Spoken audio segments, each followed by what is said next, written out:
to another episode of the Load Recruiter Podcast. I'm your host, Brett Clementson. You're a recruiter out on your own, or just lacking general advice or mentorship, you've come to the right place. Our episodes are designed to give you the motivation, the strategies, and the support you need to become the very best lone recruiter. So join us, grab a cup of coffee, and let's take your desk to another level. Now today, we are joined by the wonderful Charmaine. How are you? Oh, Brett, lovely to see you again. Again, I know, we just keep having you back.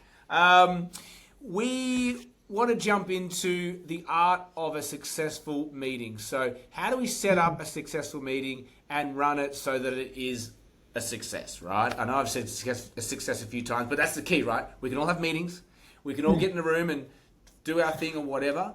But I think, again, getting Charmaine, who's got no recruitment background, she's not an ex-recruiter, she's not a trainer specifically for our industry. She's a business development and sales guru. So for me, there's probably some real great, ideas that you have that you can help our audience with when it comes to the meeting. And I was saying to you just off camera before, and you jumped on it, which was, I feel like if I'm invited to a meeting or if I'm in a room with a client, that's mine to lose because they know what I do. I'm in recruitment and they've either invited me or they've seen something I've done or I've reached out and they've said yes. So there's a reason why we're in this room. I always have that in my mind. So then I think we're just going to solve that issue. So you wanted to jump on that because I said the words, I think it's mine to lose if we're in the room. And what are your thoughts around that? If a call has come to you, let's say all your marketing's done its job, and you've maybe practically gone out and prospect and got an acquisition mindset, you've done your BD and done stuff on LinkedIn or wherever, and you've sent out emails and you've got some bites, and the client says come in, to me, that should eventuate in a client being on your books. Yes. That's it. Yes. It's like if you had a store and someone walked into your store, all you've got to do is serve them the right way. Yes. And they will continue to come in your store and buy things and recommend you on. And it's all we've got to do is do a little bit of the job because the bigger part of the job has been done. How many times have you walked into a store and gone, I'll never go back, that person was so pushy?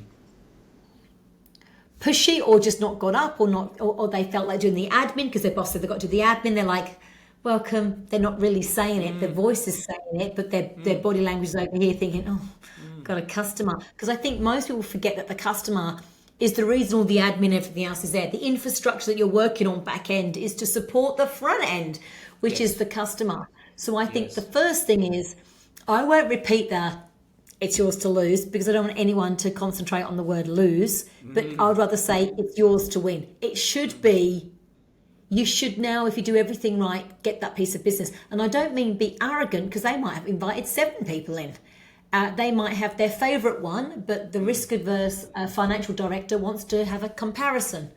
And so they've called you in. Who knows, right? Usually you know if you're the comparison because they won't spend much time with you. They want it by email. They want it by, they don't spend a lot of time. They're almost a bit embarrassed because they know they're going to go ahead with somebody else. You tend to know if you're what's called column fodder, which means you're not in the run-in, you're one of the other ones. You tend to know that. And there's things you can do, Brett, to make sure you're front of line. But setting up and running a successful meeting is a core skill that every recruiter needs to know. So let's walk it through. How do we set one up? Okay. How do we run it? Well, I think the first thing is Dale Carnegie, How to Win Friends and Influence People. Honestly, Brett, these old books, I come across them sometimes. I've got a load of bookshelves here. It's still the same stuff. It is not about you. It is about them. Now, they may say, what do you do? They might even say, why should I come to you? But we have an equation, which is 95% of the time should be the client talking, not you. So if it's the early doors with somebody, it should be 95% them talking. Why, Brett? Because if they don't do the talking, you have no idea how you can help them. You don't know what's going to turn them on, what's going to turn them off. You don't know what they value. You don't know why they've called you in. You don't know what else they've tried, what they didn't like with somebody else. You don't know what's prompted them to get you in that day. You don't know their education level about what you sell. You don't know what other people behind them, key people of influence. You don't know what they think. You know nothing at all. So what will happen? If you're, I just did some math there. I'm a good recruiter because I got my calculator nearby. 95% of the time them talking for an hour meeting, that's you talking for a total of 3 minutes. So your first bit would be questions. So there's a bit of talk in there. Yeah. And it means, let me tell you the other day. So we had a client that was on the second conversation with us, and the call was at 12:30, and a bit of fuddling around because it was on Teams and not on Zoom, blah, blah, blah. Anyway, but we've lost 3 minutes.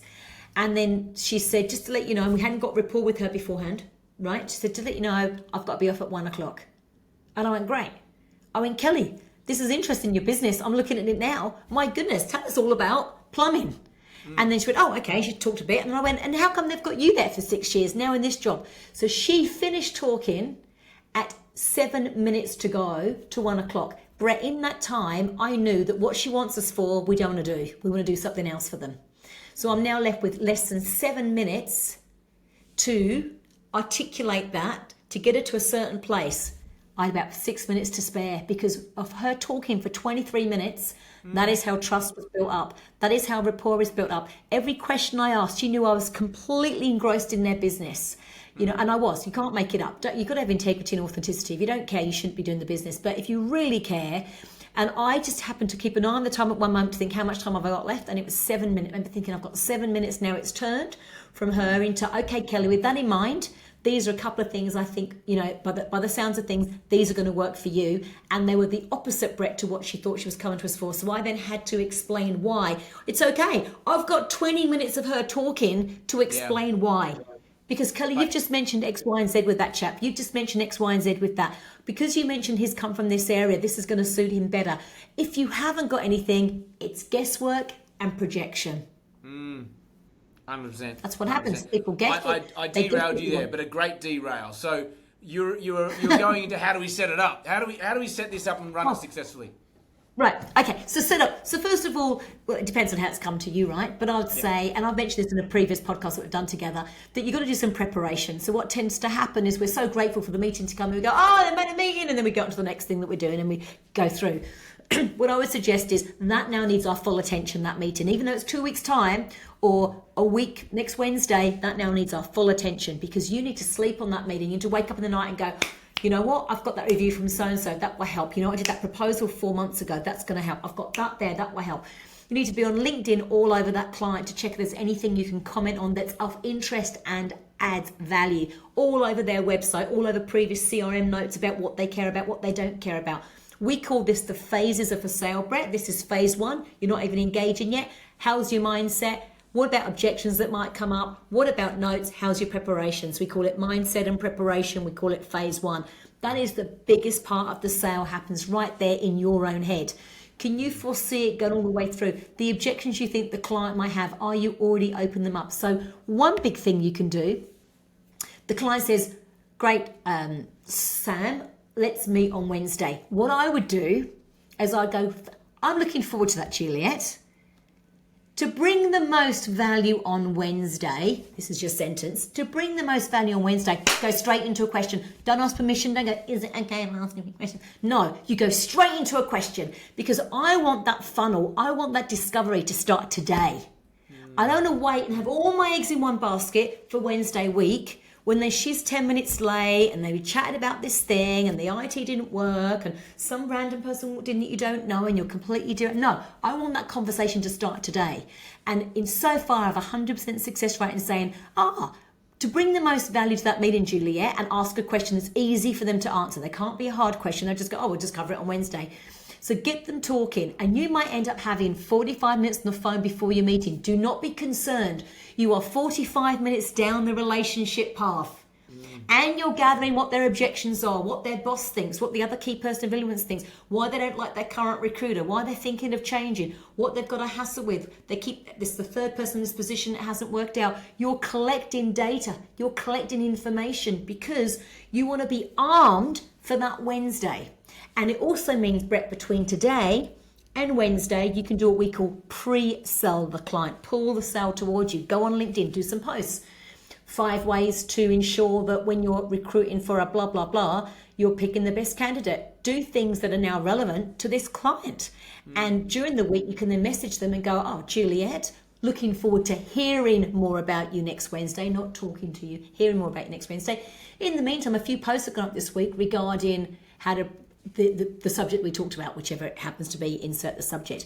You need to be all over their website, all over, Brett, other people in their business. So Juliet's coming to you. We call it the orbit, right? We teach people this in business development. You've got to orbit around that person. What about the other 20 decision makers that might be there? Or they could be influencers. Are you connecting with them? Are you commenting on them? Do you know who they are? What about if one walks in, they go, oh, here's Clem. You go, You're thinking, who the hell is that, right?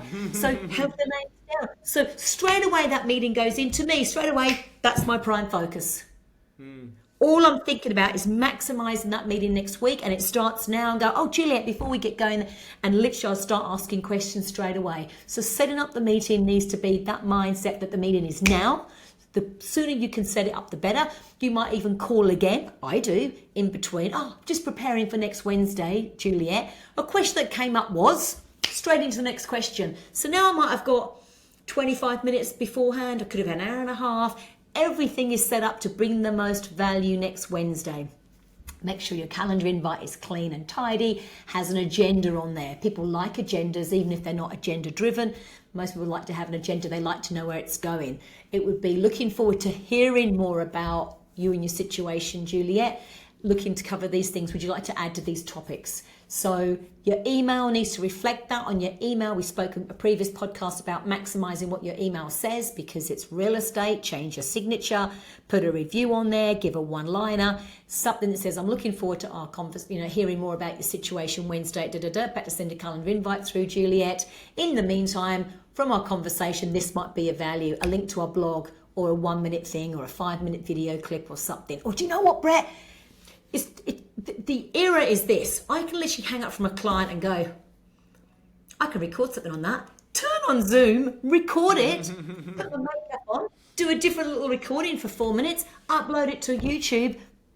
40 minutes later, I send a link going, a few tips on customer service excellence. And there we are, bang, relevant to them. Every engagement, the trip up happens to be, Brett, that the engagements that recruiters are having, or any salespeople, they're just not relevant to the client. They're relevant to the consultant, and they're treating everyone the same, as though they all care about the same things. So it's all about customization, all about making it bespoke and tailored to that person, and it all starts with your intent to understand them. If you don't understand them, you're literally guessing and spray and pray. So there's a lot in the setup. And I feel like where you're headed with this is that if you set it up well, then running it's actually quite easy. But is that where it goes, or is there a part to the running of it? You arrive, and let's think about it. Let's pretend a sale, for the sake of a linear line, is 1 to 10, right? Yeah. And let's just say this client's reached out at number 1, that you don't know them, and they said, yes, come and meet us next Wednesday. You want to go in next Wednesday, not at number 1, but number 4.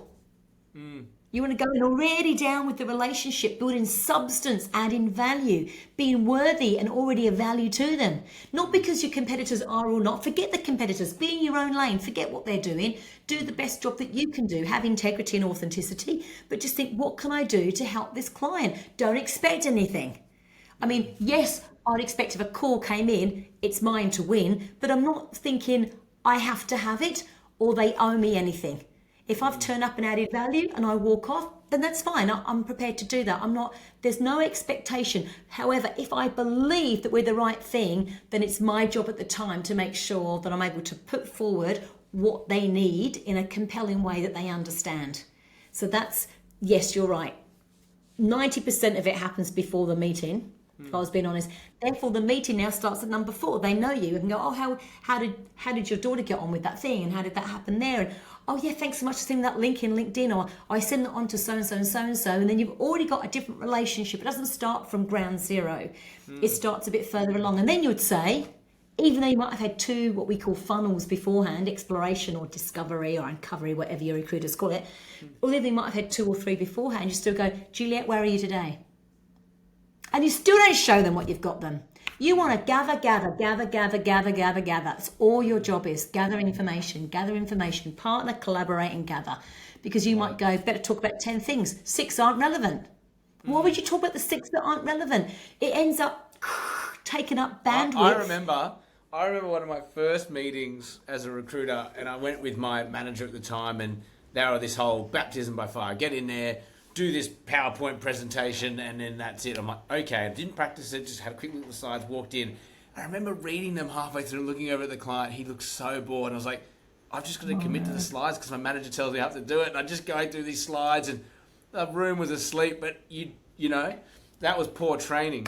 No, I wish you coached me on that stuff. Well, I've done the same thing, you know. The reality, what's the number one job as a salesperson? Our number one job we teach people is to observe and adapt. The whole time you're with that client, you're pivoting. You're pivoting the whole time.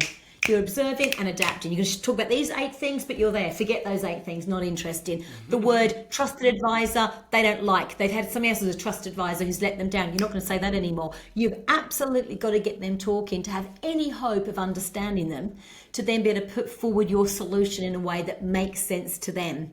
And I think so there's 2 big things. Recruiters don't do enough preparation, or salespeople in general, and I'm doing recruiters. And the second thing is when they get there, they think it's my turn to pitch. And the recruiters even go, tell us what you've got then. So the client even says, tell us what you've got then. And so it paves the way to go, here I am, as opposed to, well, actually, I'm here for you. I'm really interested in what sort of positions come up and what challenges you've had and what's been easy and what do you do in-house. Because if you've practiced all that in your prep, you know that they recruit for 3 things internally and they don't recruit externally. And if you've practiced everything, you don't come across as a bad sport. You don't come across as, but we can.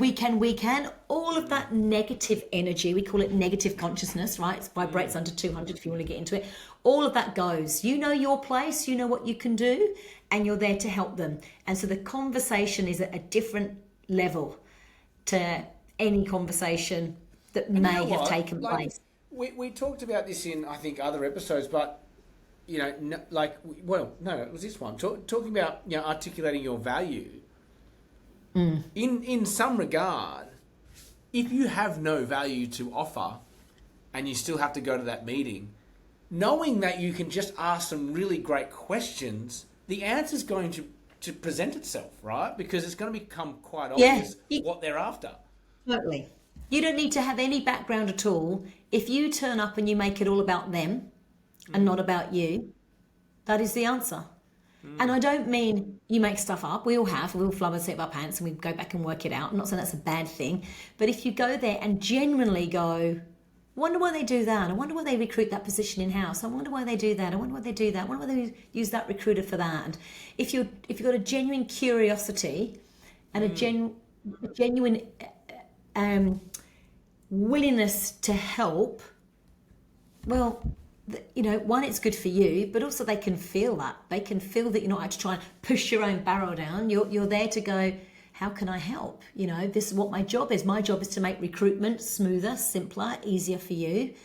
And they go, but we can go anywhere. Yes, you can. I'd say yes, you can. Absolutely. And you should go with whatever suits you, whatever you feel right about. My job, all I care about is you getting the right person to fill the job that slots in, that does everything you need them to do, or whatever the sentence happened to be. But I think we've got to take down the sort of the pitch element and take it down to just going, what do you need? Why do you think you need that? And that's a big thing as well, Brett. Being confident to say, they go, I want X, Y, and Z, for you to be able to say, why? Why is it important they've got that background? What about if the ideal person was to show themselves but they don't have that background? Where is your lines of must have and should have and like to have? And really be investigative and inquisitive over actually what they're looking for. I know they're probably not looking for one role. They might get you in because of one role, but of course the outcome is you want to look after everybody, right, in that business. So I think set the presentation headspaces, set it up beforehand. Don't just go, oh, that's next Wednesday. I'll sort that out when I'm driving there. Yep. Start early, and then when you get there, it's just all about them. And it's literally nothing to do with you. And so be comfortable with them taking up all the airtime. Okay. I love it. I think that will make a lot of recruiters uncomfortable with probably stuff we need to hear, right? Listen. Be curious. You would make the difference would be immediate. The difference for them would be immediate, because they'll ask 1 or 2 more questions they hadn't got before, and they'll suddenly go, you do that as well. And they'll have no idea because they've never asked the client that question.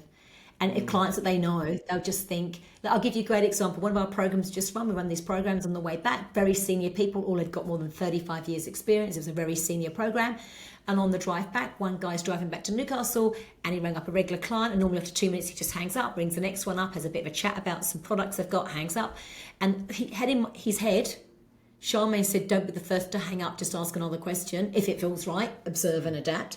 So he's about to hang up because his normal thing for 25 years was to do that. And he goes, and he asked one more question. And that conversation went on for 35 more minutes and he sold 4 more products. He emailed his boss and CC'd me in and said, do you know what? That was so obvious.